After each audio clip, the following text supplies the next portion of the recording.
Ooh, Uber time! Portland, Oregon, how are you? Hey, it's Blizzard the sequel today. I don't know, there's not a whole lot of accumulation on the ground at the moment, but it's nasty out here. But things are surging.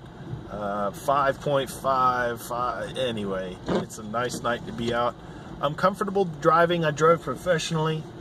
I grew up in the snow and the ice. Obviously, that doesn't preclude me from accidents and other things, but I'm comfortable being out here, and tell you what, everybody who's got my car today has been so grateful.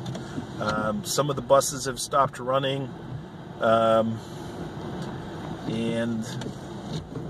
anyway, it's just nice for people to have options. Anyway.